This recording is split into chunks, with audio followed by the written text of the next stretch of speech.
Alaskans, wherever you are, welcome to the Must Read Alaska Show. Coming to you from somewhere in Alaska.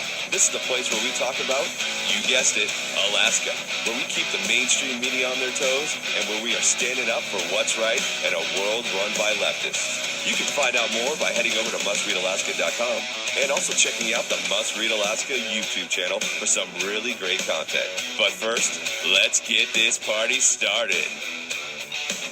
Coming to you live from somewhere in Alaska. I hope everybody's having a phenomenal day today. You get a doubleheader today, folks. Earlier this morning, I had the Walden Bros on, who are just pretty awesome dudes. Two guys on the Kenai Peninsula that are doing custom shirts, and their business is blowing up in a good way. It's awesome to see small businesses taking off here in Alaska. So if you didn't catch that one, I want to encourage you to go back and listen to it. I try to highlight small businesses, one or two throughout the month, just because I think it's important for folks to know that there's small businesses doing some awesome stuff here in Alaska. If you watch, listen, or read Must Read Alaska and you want to help keep the lights on, just go to mustreadalaska.com. On the right-hand side, there's a little donate button. Every $5, $10, $100 helps keep the lights on here at Must Read Alaska. If you want to sponsor the Must Read Alaska show, just email me, John, J-O-H-N, at mustreadalaska.com. I'd love to have you sponsor the Must Read Alaska show. We have a returning guest, Scott Kendall, on today. Scott was the former chief of staff for Governor Bill Walker. He's been involved in numerous political things all over Alaska. He was one of the main architects behind the ranked choice voting ballot initiative. He had a Bristol Bay salmon initiative that passed, and he's been on the show maybe 3 or 4 times. And man, I always enjoy hearing other people's perspectives, and I think that this can hopefully show people what it looks like to have dialogue with folks that, even though you may not agree with them, you can sit down and have a civil conversation. So without further ado, Scott, welcome to the Must Read Alaska show. Yeah, thanks for having me again, John. Always enjoy it. Well, this will be fun. Let's start out, because I've been on this Twitter battle. Now, I haven't partaken in the battle, but I had this guy that represents the star voting system on the Must Read Alaska show last week. It was a very interesting conversation, and there's a Twitter thread of ranked choice voting and the star voting system that's happened over the last 3 or 4 days. I mean, it's been a lot of tweets back and forth, and I think it's funny that it's probably been one of the biggest stories that I've done for my Newsmax column. What is your thoughts on the star voting system? And you know, he had a lot of probably not great things to say about the ranked choice voting system, but I'd just love to hear your thoughts on the star voting system. Yeah, it's interesting because you get into these things and, you really get into the minutia, and people always find a way to disagree. But I will say this, I don't support the star voting system, and there's sort of 2 reasons why. Reason number 1 is I'm an election security guy.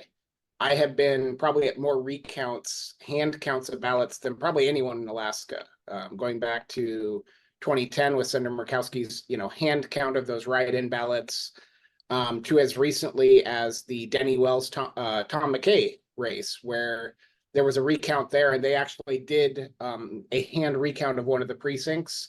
So I've seen, the mechanics of how that works. And the reason I support ranked choice voting and not star voting is very simple. Ranked choice voting, yes, you put them through the Scantron, and the Scantron tabulates the votes and all that, but it's actually very hand countable. It's very simple. For example, if there's 3 candidates in a race, you hand count the votes, you stack them up, and the smallest stack, you just pick that stack up and you look at the second ranking and you redistribute. Like, you can actually literally do the whole ranked choice process by hand. Takes longer than the computer, but to me, I need that security. That's why I will never be in support of voting machines like they have in other states, where you put your touch screen and you never touch a paper ballot. That terrifies me. I want a paper ballot at the end of the day to go back to. In star voting, because of the way they not only rank the candidates, they actually score them against each other. There is not a transparent way to do that by hand, and that bothers me. That's kind of issue 1 is, call me old fashioned. I grew up on a farm, but I want to be able to count those ballots, touch those ballots, right? The other problem with star voting, which is a way I think ranked choice voting is really superior, is you can actually hurt your preferred candidate. So in ranked choice voting, you've got your favorite candidate, and you rank them number one, and unless they are eliminated and can't win, your ranking doesn't move. So you can't hurt your favorite candidate. The only time your next rank comes into play is your favorite candidate's out. The problem with star voting is you score these candidates, and then when they're put head to head, your actual ranking of someone's second could hurt your first choice candidate from winning because they would have kind of this higher aggregate score. And to me, one, that's kind of tricky. I don't like it. The second is I feel like voter behavior is such that as soon as voters realize that's the issue, they're going to give their favorite candidate a full score and everyone else a 0 score. And so it really is no improvement at that point. I understand how supporters are like, blah, blah, blah. This is mathematically superior. There's math and then there's human behavior. And I think humans can understand, I like this person best, but they can't win. Who do I prefer between the other two? They can understand that. But telling people they got to create this composite score of all the candidates, that's just not human behavior. So to me, I understand the mathematical appeal, but that does sound like an algorithm. Ranked choice voting, there's, despite the misinformation, there's no algorithm. It's just a sorting process that you can do by hand. So star voting, that's why it, maybe you can use it for like all-star voting or something in Major League Baseball. I don't know, but I just don't think it has any place in actual voting for humans. Well, they just lost. I think they had their first opportunity to be, in place in Oregon, and it got voted down in a, somewhat liberal city. Decided they didn't want anything to do with it. So it's yet to play out here in the U.S. I don't think there's any elections currently using it in local elections, the star voting system. Yeah. So interesting theoretical exercise, but not, I don't think it's something that works out in the real world where you and I live. So do you think, ranked choice voting is going to, have its day in the public court of opinion? I think it's going to be on the ballot here coming up. What are your thoughts on, do you think it's going to stay in place, or do you think it's going to be knocked off the totem pole? I think it's going to stay in place. I think, everything is an evolution. There are setbacks, there are steps forward, but really, more than the ranked choice voting, of course, to me, and I know I'm always called the ranked choice guy, to me, it's the open primaries piece. It's this idea that, I think everyone should be disturbed that 85% of the seats in Congress are decided at the primary. Like, that doesn't feel right. And that goes both ways. If you're a Republican, you may be getting a really, really weird Democrat because they're far left, and the far left primary electorate nominated them, and you live in a slightly Democratic district, so that's what you get.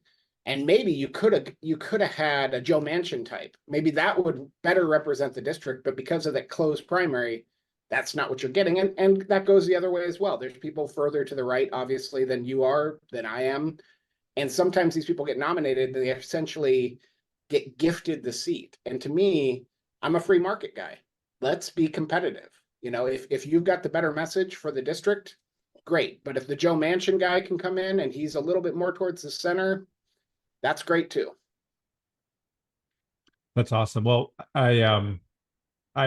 I read your article that the Alaska Public Media did on you, and I think you mentioned in there that had it not been for public schools, you'd still be working on a small farm in Washington. I think you grew up in. Talk to me a little bit about how important public schools were for you and how much they helped shape who you are today. Yeah, I mean, I will say, and Washington's manner of funding schools is far inferior to Alaska. If you want to put it on the stack of things Alaska does better, I would do it because, here the state largely funds it, and it comes down in a semi-equitable fashion. We can argue over whether it's enough, but you don't have these great disparities. I mean, we do have our challenges with rural Alaska, but it's supposed to be funded equally on a student basis. In Washington, it's funded locally, and the locals, decide, a wealthy community has, a school with a pool and, all the bells and whistles. A farming town like I grew up in, not so much. So I grew up in a small town, at the time, I think just under 3,000 people. What was interesting was, now my hometown is a retirement mecca. There's very few farms. It's all retirement, golf courses. But we had a bunch of retirees. And the retirees were all people from other places, many from Alaska for that matter.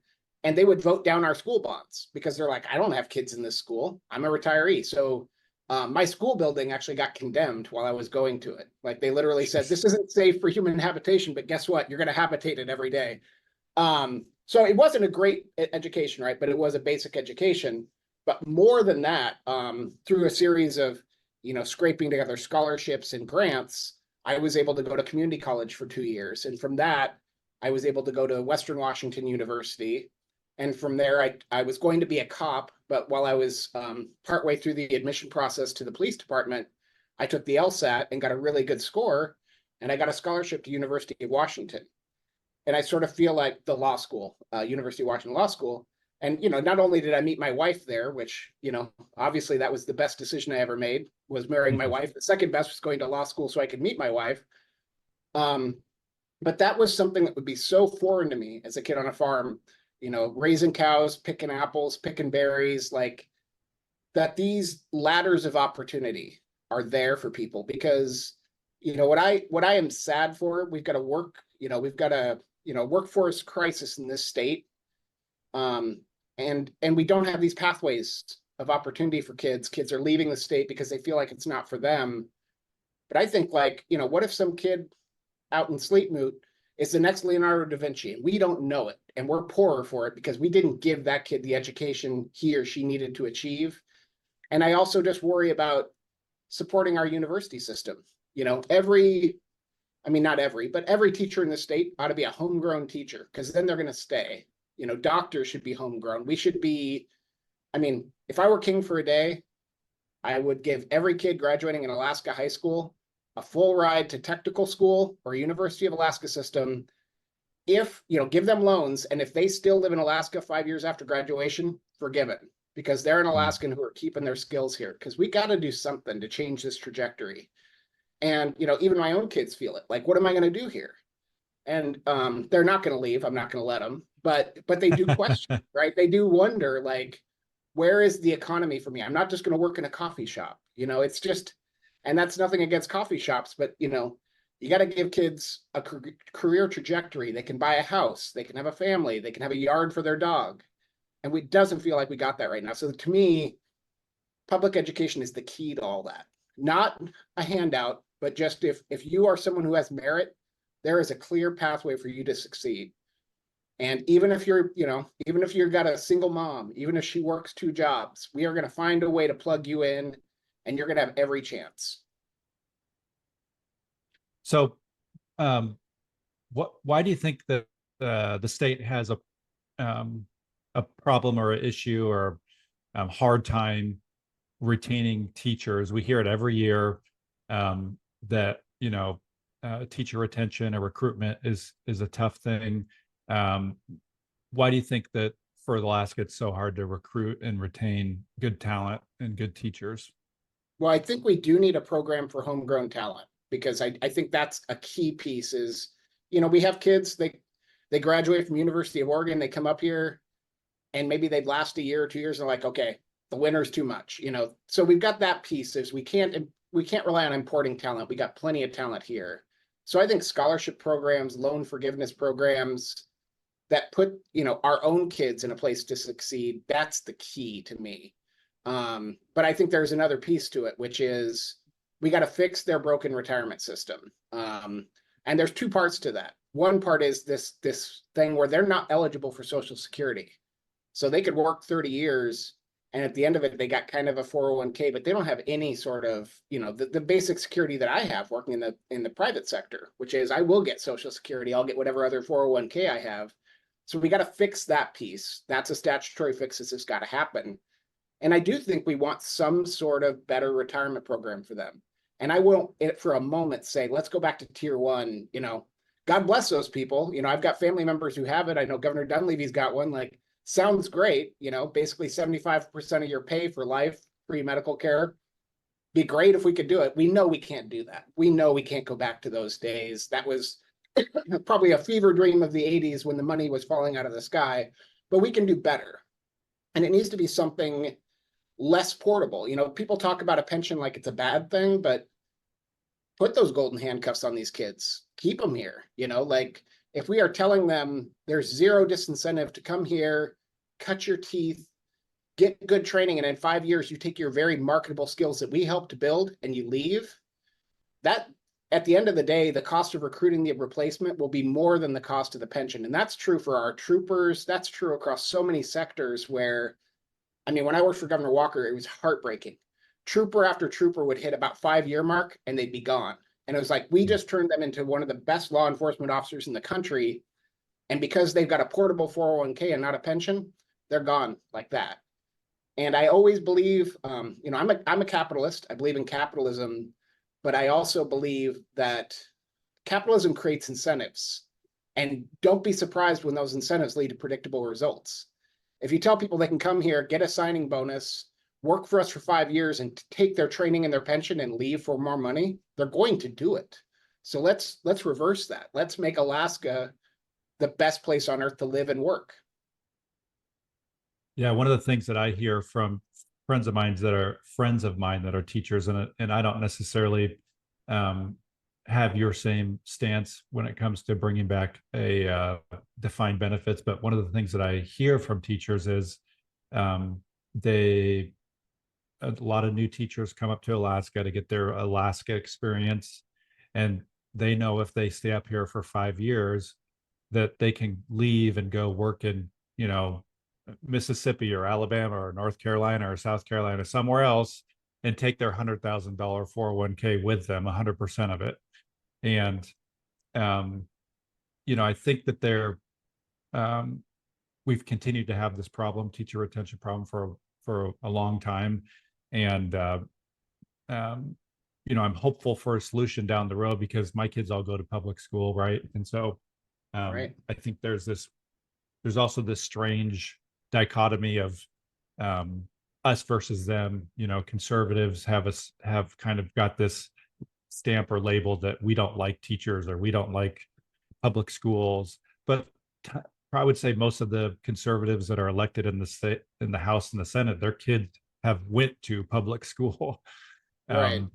So I think there needs to be a solution. I just don't know what is the correct solution. So I guess my second question to you is, do you think that it's possible to bring something back like what you mentioned, because there used to be a thing where if a teacher taught in the rural Alaska, their loans were forgiven, I think, if they taught like 4 or 5 Right. years. Do you think it's possible to bring something like that back for kids that go to University of Alaska and they come back after they graduate and stay in Alaska for 5 to 7 years to get some sort of a student loan forgiveness program? Or do you think that's just crazy talk? Oh, I think it would be a phenomenal idea.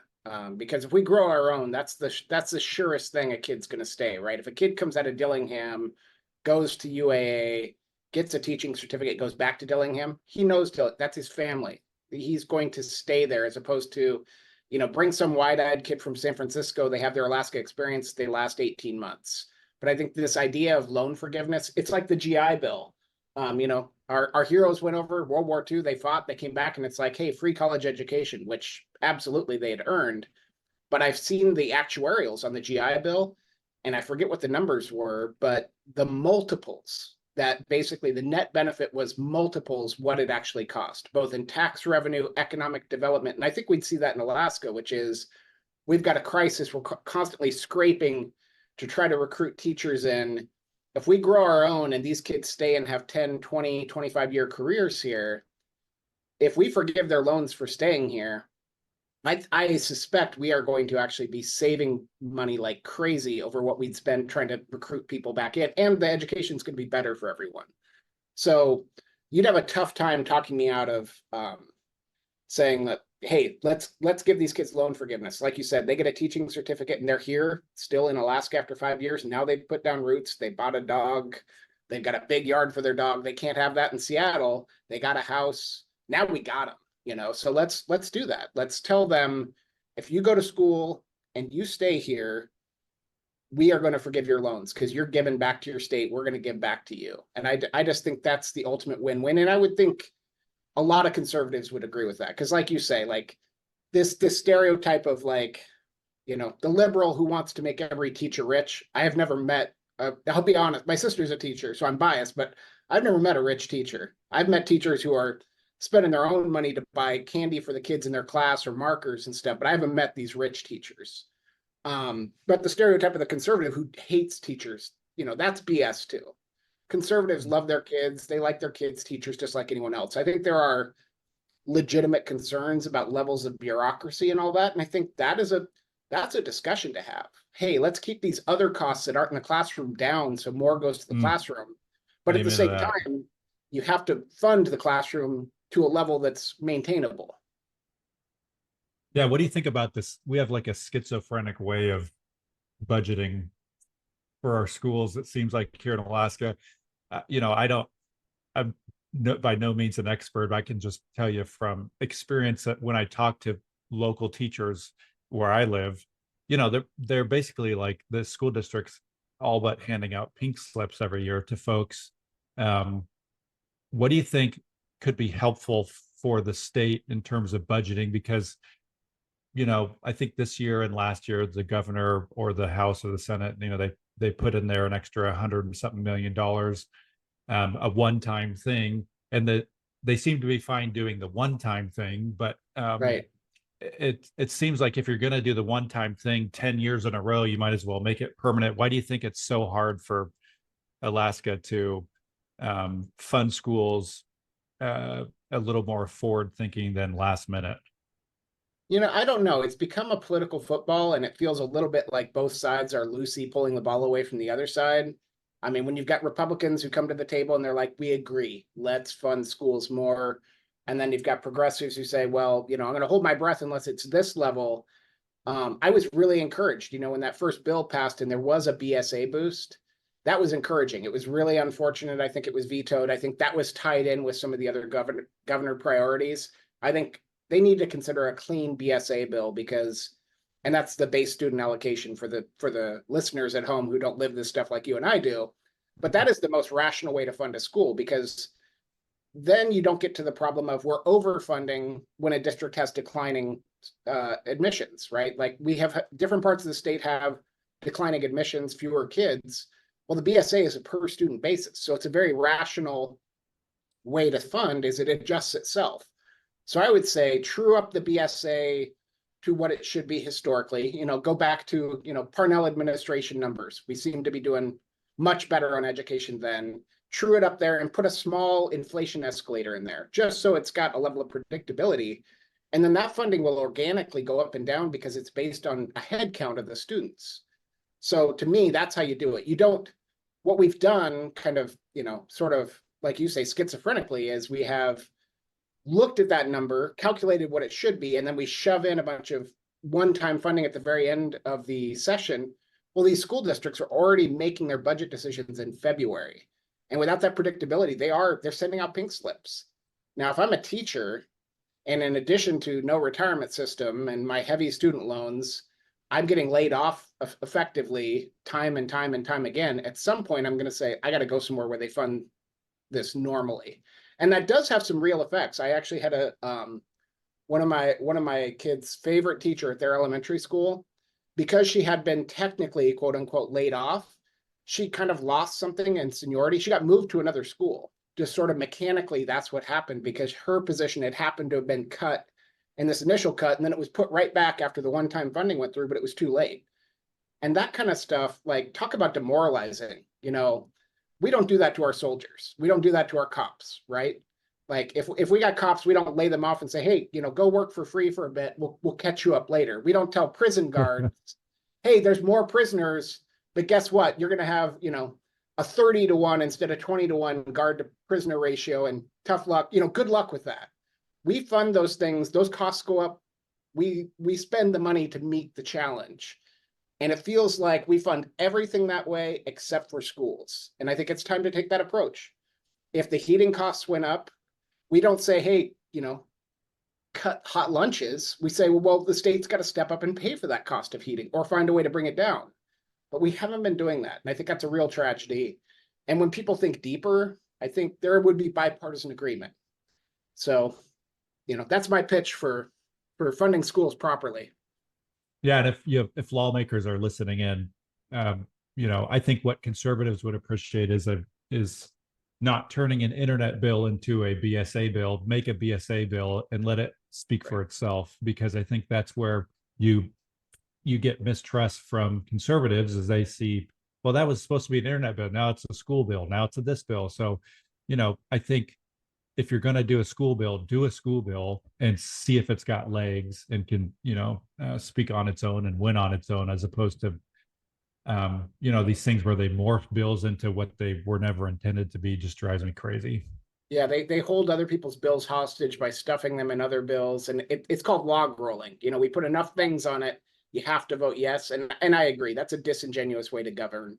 Line these bills up at the start, keep them separate, and whichever one's finished the race, because this, and I have many friends in the legislature. This isn't a comment about individual legislators, but the legislative process whereby we're passing 5 bills in 10 minutes before midnight, we're passing bills after midnight. That's the kind of nonsense. That's why the public doesn't trust these elected bodies. They like their own representative, but they don't trust the body, and that's why, because they see that dysfunction, and it just doesn't have to be that way. Yeah, when the amendment's bigger than the actual bill, you got a problem. Yeah. I mean, I'm a supporter of fixing the pension system, but when you drop a pension, a 40-page pension bill inside a 1-page bill, that starts to look odd, I will say. People don't like that. No matter what side of the aisle you're on, people just don't. It's automatic distrust. So let's talk a little bit about recently there was a ruling that I'm probably going to botch this, but for listeners that have been following it, there was a ruling that that you're not supposed to use public funding for correspondence schools that have to do with religious stuff. Tell me a little bit about your thoughts on that. I know that you guys were the lead litigators, so you probably can't talk about everything, but maybe from a 30,000-foot view, kind of explain maybe your side of that argument and why you think the judge landed where he landed. Yeah, so a little bit of a correction. It's not religious schools, it's private schools generally. Some are religious, some are just, secular private schools. Yeah. I think that's the beautiful thing about Alaska's constitution, is it doesn't single out religious education for some sort of detrimental punishment. It just says public funds for public education. So in a nutshell, our constitution has what's called the direct benefit clause. And all that clause says is public funds can only be spent on public education, not private education. Pretty simple. So what that means is you can't do something like school vouchers in Alaska. You can't give every person $10,000 to turn around and spend at a private school for tuition. So what happened here was a law got passed years ago, and it basically purported to allow just that.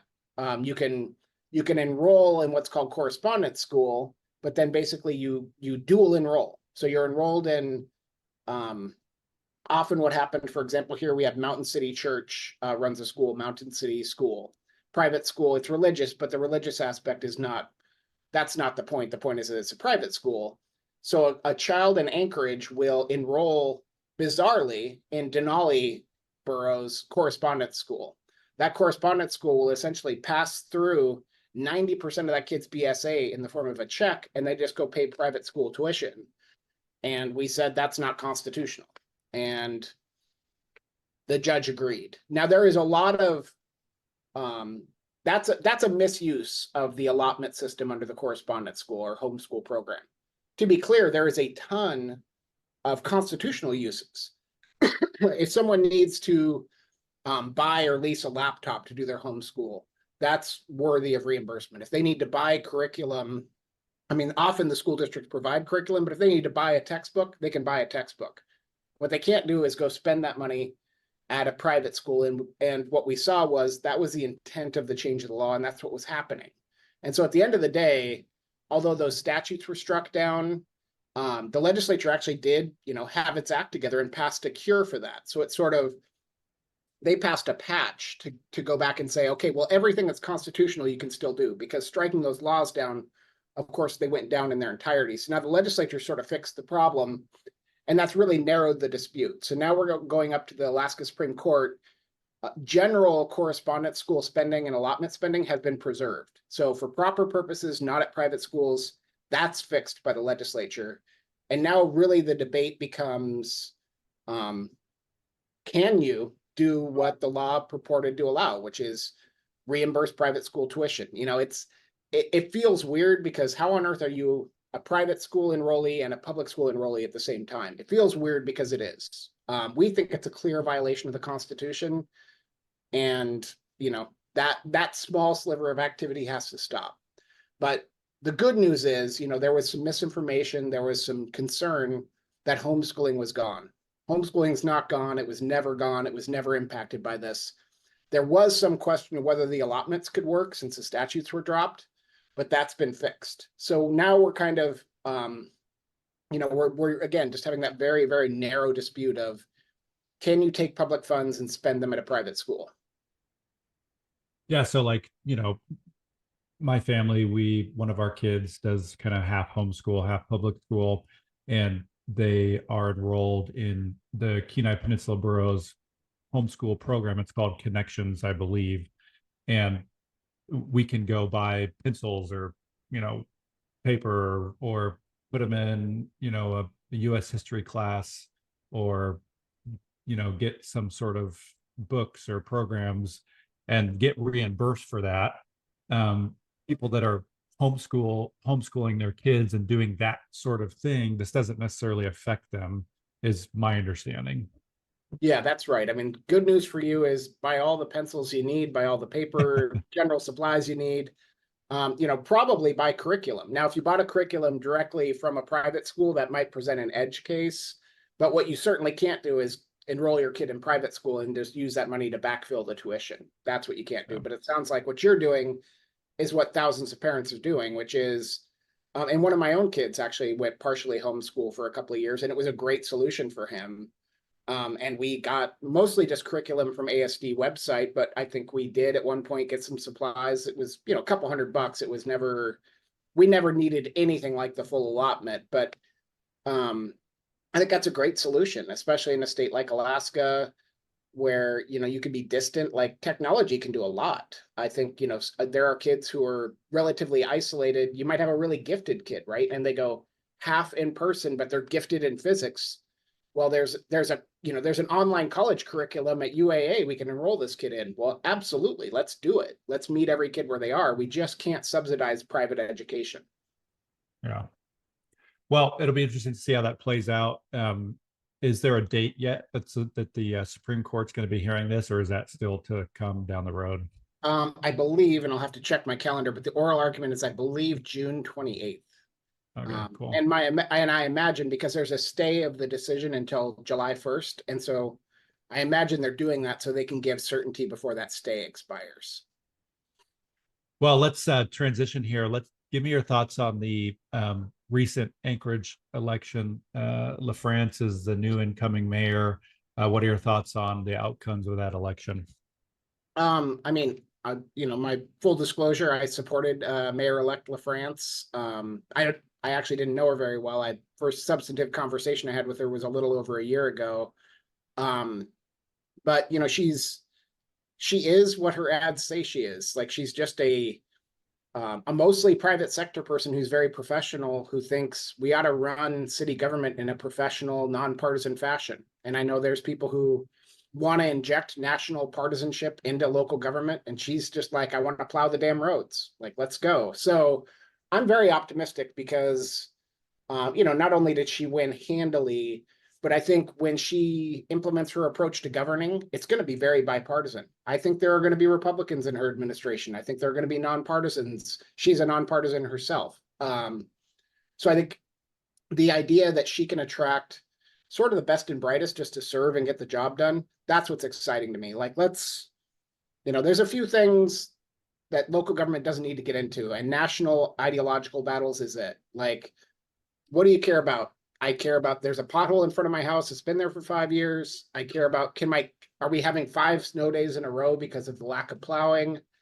That's the kind of stuff people care about. And I think, someone asked me, why I supported LaFrance, and literally my slogan was make Anchorage boring again. Local government should be boring as hell, right? You should just, the garbage should get picked up, things should get fixed, road construction should go in an orderly fashion. If I go to apply for a business permit, there ought to be someone working at the desk that I can talk to. Just, let's get back to normal, boring local government. Well, I appreciate your perspective. I was, full disclosure on my end, Dave Bronson's a friend of mine, and I was hopeful that he would win, but that's not the case. What are your thoughts on, like, I think people can kind of overreact, meaning they're the person that they wanted to win didn't win, and now all of a sudden, they want to move to Canada or something like that. Yeah. Do you think that that's a helpful stance? I mean, I feel like there's going to be ebbs and flows regardless of who you back in a 10-year span. There's going to be, a Democrat running it, then there's going to be a Republican, and there's going to be a middle of the road person. Do you think it's healthy for folks just to kind of stay put and slog it out, or, move to Canada if they don't get their way? I never think quitting is the answer. I've been here, since, I've been in Alaska since a week after I graduated from law school. I didn't even march in my graduation. I moved here. We're all Alaskans. There is, you and I, people listening to this, there is more about us that's in common than it is in conflict. We chose to live here. Some of us were born here. I wasn't born here, but I got here as soon as I could. We live here for a reason. So there's more commonality than there is differences.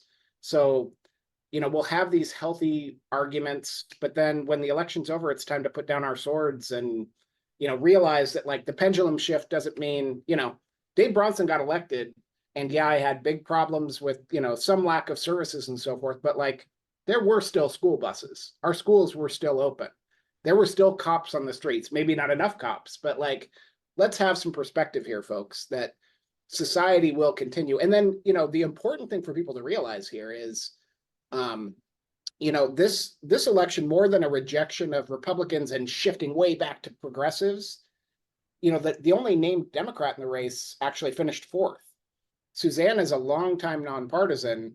And so this is an interesting pendulum shift that's just sort of like straight through to the middle that I think is refreshing, to be honest. I wouldn't want us to go way, way, way to the left, try to set a bunch of unattainable goals, have them turn into boondoggles. I just want a professional to run, let's start with the basics. Let's get the basics right, and then, if there's some ambitious things we want to do as a city, it's a beautiful city, let's do them, but let's get the basics right. Let's deal with public safety.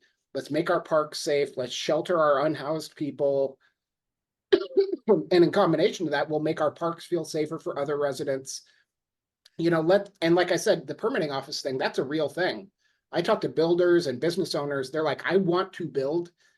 I have to make an appointment 3 weeks ahead of time to have someone who will take the paper out of my hand. Like, we got to be able to do better than that, or we won't be open for business. So that's my rant on, like, let's all just be radically moderate on local politics. Let's just agree that, like, we want the roads plowed. Let's agree we want to have schools work and school buses. Let's agree we want to have cops, all these things we agree on. Let's focus on all of those, and we don't need to focus on some weirdo niche issue that, quite honestly, doesn't move the needle in terms of quality of life. Like, let's keep our eye on the ball here, folks.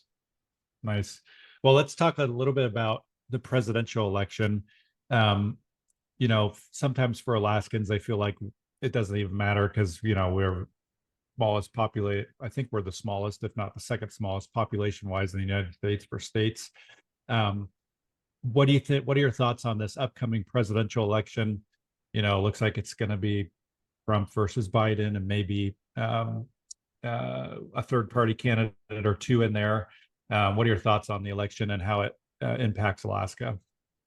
Well, I mean, I think it's relatively clear, Trump will win Alaska in our 3 electoral votes. So in some part, it doesn't matter, quote unquote, but the federal government, of course, has an incredibly strong presence in Alaska. So I do think the outcome of the election is important, and I can make the case that one outcome is bad. I can make the case the other outcome is bad. I mean, the one unifying thing, and I talk to my kids a lot about this stuff because it's like, I live in this, what do they think?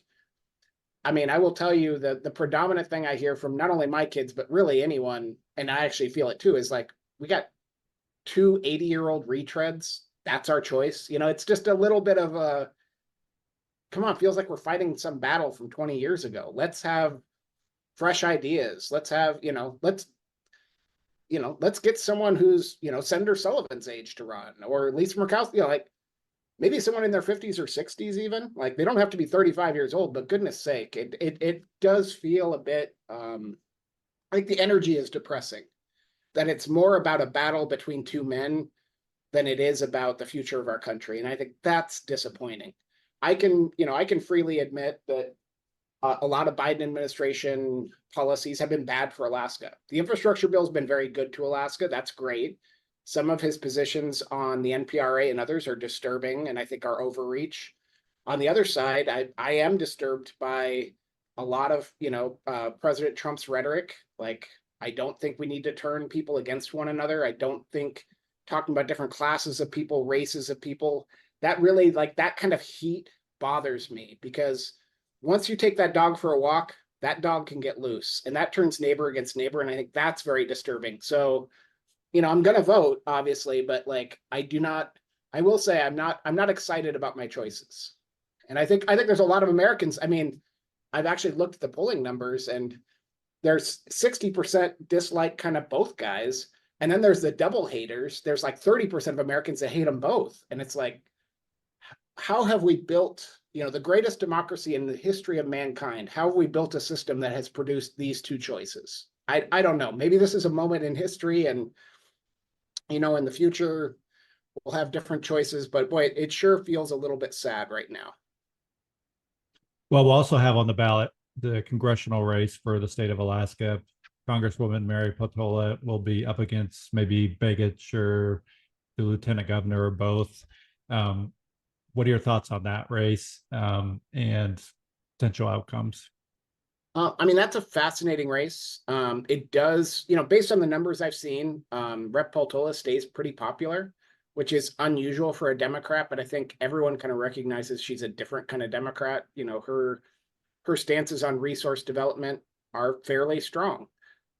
She's widely credited with getting Biden, at least this from what I've heard, to getting him to approve the Willow Project, which is a transformative project for our state.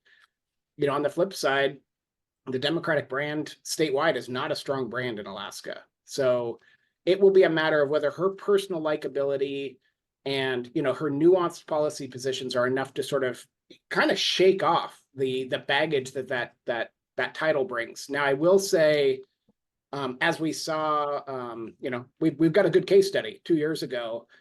Nick Begich ran in what appeared to be an unrelentingly negative campaign. He attacked Don Young. Don Young passed away, sadly. Then he attacked Sarah Palin. Then he attacked Mary Peltola.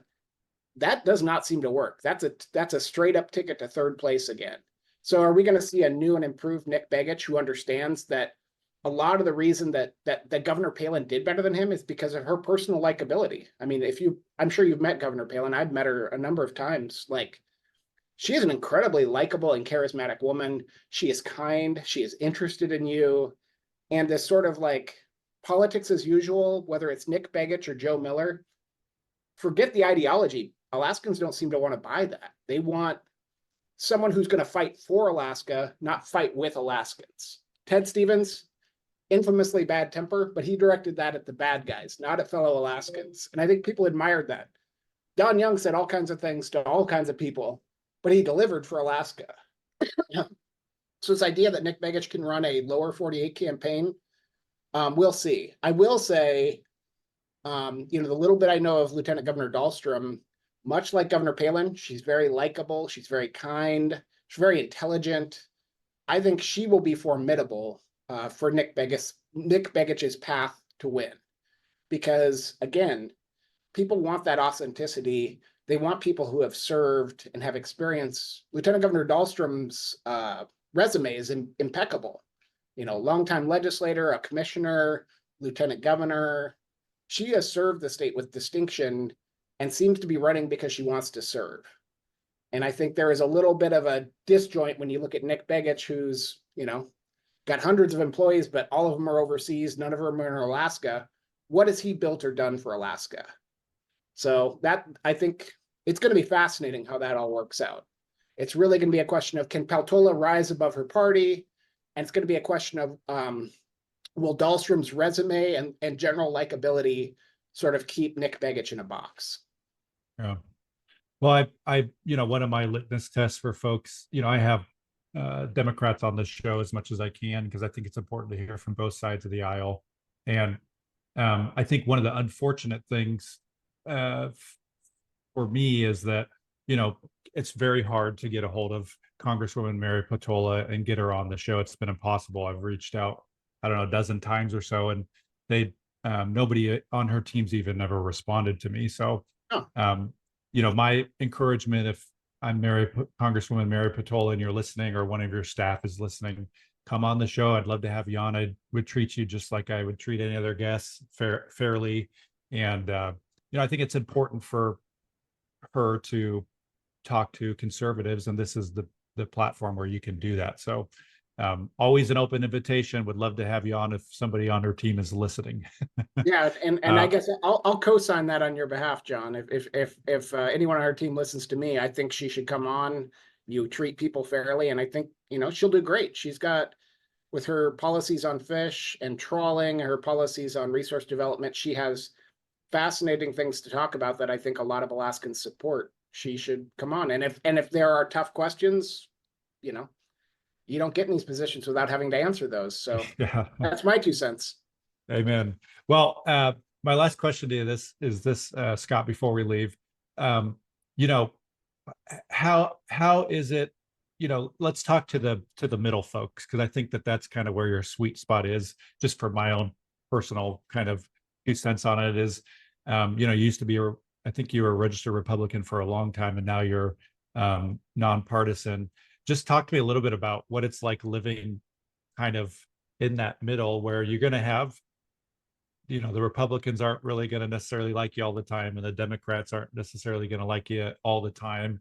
What is it like being in the middle? There's a lot of folks in Alaska that are in the middle, and they feel like they maybe don't have a home. What's it been like for you, and maybe some encouragement you could give to other folks that feel like that are listening in? Yeah, I mean, I guess the thing I would say that's encouraging, and maybe it's a little sad, but I will say a big part of politics, politics should be about solving problems and helping people, and it is. But a big part of politics is theater. And I will tell you, I have many, many friends across the political spectrum.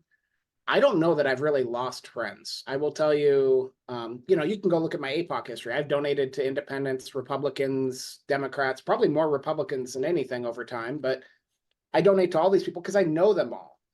And I will say, people whose politics way to the left of me, they're still going to have coffee with me. We're still going to talk, text. People way to the right of me, same thing. I've got good friends who work for Governor Dunleavy. We are still friends. If I bumped into Governor Dunleavy, we would have a cordial conversation. We're all Alaskans who disagree by degree, but like, the politics is not who we are. So I would tell people sort of, internalize that, keep that in heart. I will say, I'm Jewish, and when October 7th happened, I think people don't know many Jewish people in Alaska because there's not that many of us. But I will say I got, tons of texts, messages, emails. I will say what was surprising to me is some of my furthest right friends, quote unquote, maybe even people who've had critical things to say about me, reached out with this sort of genuine, to the heart care. People very far right, people who politically I don't agree with, but there's humanity. And, that common humanity kind of binds us. And I think there's the theater, there's what you see on Twitter, there's what you see on the floor of the House. I've worked in the Capitol. After they fight on the floor of the House, they go have beers together at the Triangle. So I guess in terms of how heated ideologies have gotten lately, I would say this too shall pass. We are humans. We care about each other. There's not going to be a civil war. If Tuckerman Babcock gets a flat tire on the side of the road, you're damn right, I'm going to pull over and help him change his tire if he needs it. Like, we are better than what we see out of politics. And that remains so in Alaska more than anywhere else I've ever been in my life. Yeah, I mean, we see this even with Donald Trump, right? With him and Governor DeSantis were going at it on stage and calling each other basically every name in the book. The minute that DeSantis drops out, and a couple months later, he's endorsing Trump. So I think people have to remember, like, that it is a lot of this is drama and theater and um, theatrics to get elected. Unfortunately, that's just how the game is played a little bit. And these people have to work with each other at the end of the day. And even for the most conservative folks who love Donald Trump, I voted for Donald Trump the last two elections, even he plays those theaters and theatrics, and he's probably one of the best at it. So I think that's a good reminder, Scott. Thanks for sharing that. Do you have any last minute thoughts here before we head off? We got a minute or so left. Yeah, I was going to agree with you. It's a little like watching pro wrestling. It's not all real. Yes. I guess the one thing I would say is let's all try to apply the same standard on certain things to people, whether they're on our team or not. So when someone in the other party does something great, don't be afraid of saying, like, yeah, you know what? Protecting victims of sex trafficking, that's a good thing. You did a good thing. That was a good vote. And when someone on our own team crosses a line and says something racist or does something horrible, like, let's not be afraid to call out, badness in our own house. Like, I think we even though it's theater, I do think we as the public can help elevate things and hold people to a higher standard, because that's what's missing here is, some of this rhetoric is consequence free. And I think we do have to sort of step forward. I think about John McCain and the way he conducted his election when he lost to President Obama. And let's model some of that kind of behavior where we put decency before party loyalty. That's good. Well, Scott, I always appreciate you coming on and chatting with me. You're welcome back anytime. For folks that listen, watch, or read Must Read Alaska, if you want to help keep the lights on, just go to mustreadalaska.com. On the right-hand side, there's a little donate button. Every $5, $10, $100 helps keep the lights on here at Must Read Alaska. If you want to sponsor the Must Read Alaska show, just email me, John, John, at mustreadalaska.com. I hope everybody has a phenomenal rest of their week. Until next time, I'm John Quick from somewhere in Alaska. Thanks so much, Scott, for joining us. Thank you.